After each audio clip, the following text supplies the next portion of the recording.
In this video, I'll show you 5 simple PowerPoint SmartArt tricks that you should know, but most likely you don't. These are so simple and useful, but yet very rarely talked about that you would really be learning something new in this video. So let us jump right in. But before that, I'm Ramgopal from presentationprocess.com. We help professionals like you create engaging presentations. The first tip is the quickest way to crop a photo to shape. Let me show you. Here is a photo on a blank slide. What is your normal method to crop this to a circle? You select the photo, go to picture format, go to crop, and then go to crop to shape and then choose oval. Then go to crop, click on the drop down menu again, go to aspect ratio and say 1:1, and that allows you to crop this into a circular shape.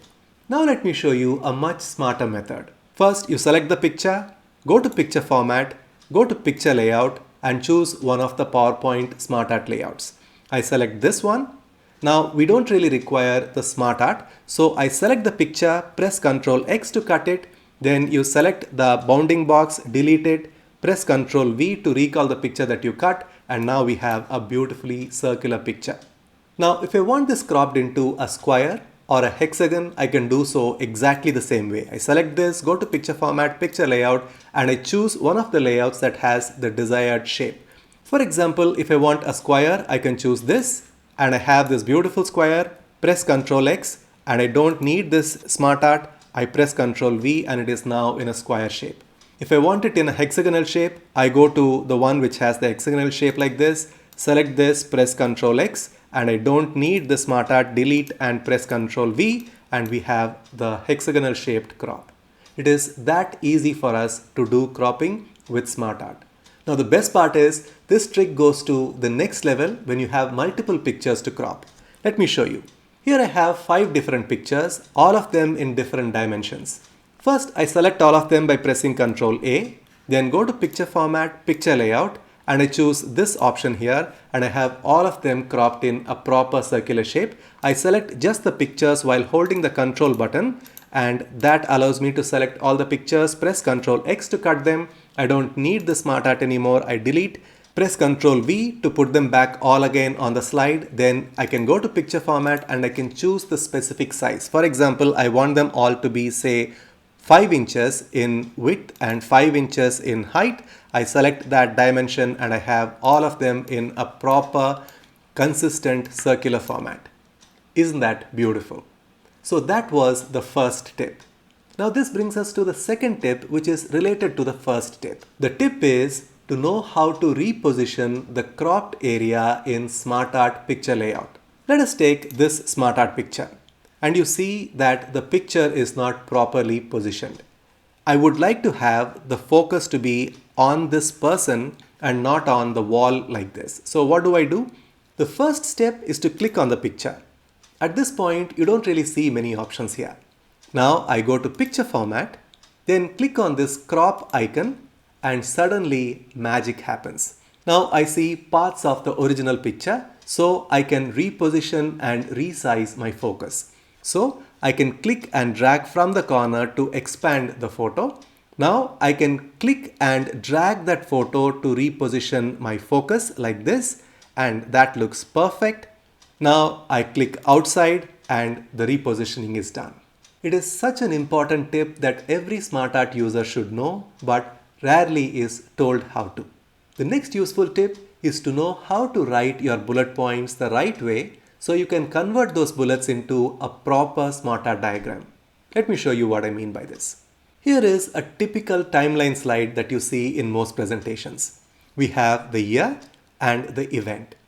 Now the thing is, both the year and the event are written on the same line. Now let us see what happens if I use this as the basis for creating my SmartArt diagram. I right click on this after selecting everything. I go to this option here called Convert to SmartArt, and I can choose any of these options. And when I choose these options, observe that both the year and the event are on the same line or in the same box. And that doesn't really look very impressive. For example, when I go here, everything is in a small box and constrained. Now let me show you how you need to write your bullets the right way so you can avoid this issue. Here in this slide, all I did is to hit an enter after the year. So the event moves to the next line. Now let us see what happens if I convert this into a SmartArt diagram. I select everything, right click, then go to convert to SmartArt option. And now let me move down here. You can see that I have clear separation between the year and the event. Now this is a far more visually pleasing diagram than the one that you saw earlier. So anytime that you want to create a process diagram or a timeline diagram, always separate the time and the event and keep them on two separate bullet points. Now that brings us to a very important tip which builds on the previous tip, which is to shift positions in SmartArt. Let me show you what I mean by that. Let us say I have this 5-step buying process and this is a circular process. So I right click, go to convert to SmartArt and use this option called basic cycle. Now this looks beautiful. Now let us say for some reason I want to shift the various bullet points. For example, awareness needs to come to this point and retention needs to go here, etc. So how do I do it? The usual way is for you to click on this and then rewrite each of these topics, and that can take a little bit of time. Now let me show you a much smarter and more interesting way to shift around these various points. I select, say, awareness, and then I hold Shift, Alt, and use the down arrow key. As I move this to this position, you can see we have awareness moved to another position.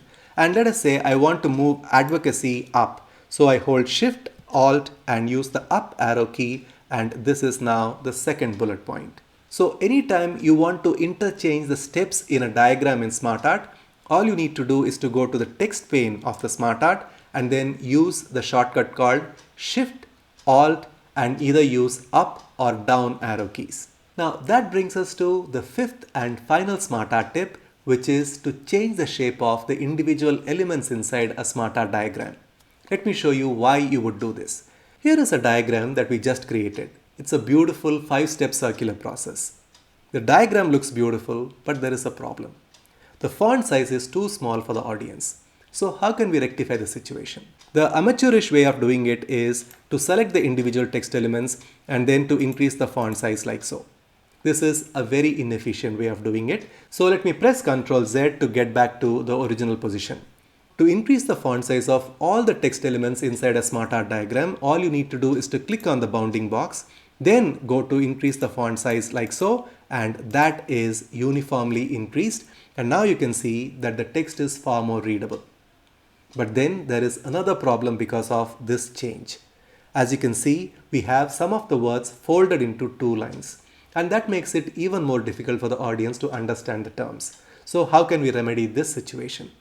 The second alternative is to increase the size of the circular elements. How do we do that?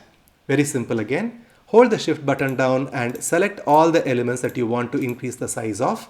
Then you go to Format, go to this option here called Larger, and as I click here, you can see that the size of the circular elements is increasing.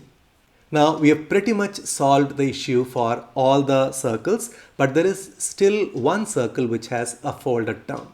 So how can we change the situation even more? It's a much better idea to change the shape of these elements so it is much easier for the audience to read. So how do we change the shape? First you select all of them just the way that we did earlier, and then you go to Format once again, go to Change Shape and choose a much more appropriate shape. In this case, I would choose this rectangle, and immediately I have all the words properly written. Now I see that these arrows are squished. So I need to have these shapes not in a square shape but in a rectangular shape. So how do we do that again? Let us hold the Shift button and select all these square shapes. And then when I change the height of one of these rectangular boxes, the height of all the rectangular boxes is uniformly reduced. Now that looks way better. Now this also allows me to select any of the individual shapes and move them to the appropriate position like so, so the diagram can be a little more beautiful. Now, if I want to change the shape of these arrows, I can do so. Let me hold the shift button down and select all of them.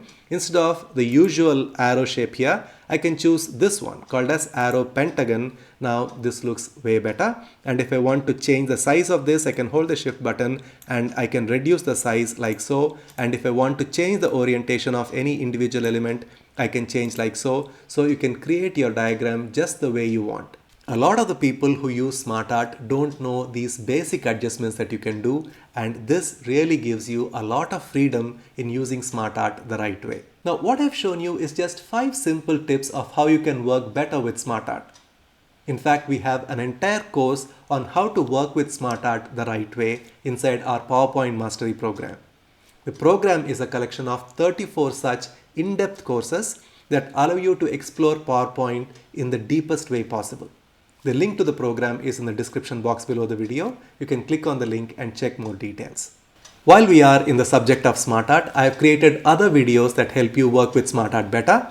All you need to do is to click on the link right now that you see here, and this is the next logical video that you should watch after watching this video to enhance your knowledge of SmartArt. Go ahead, click on the link, watch the video, and I'll see you inside that.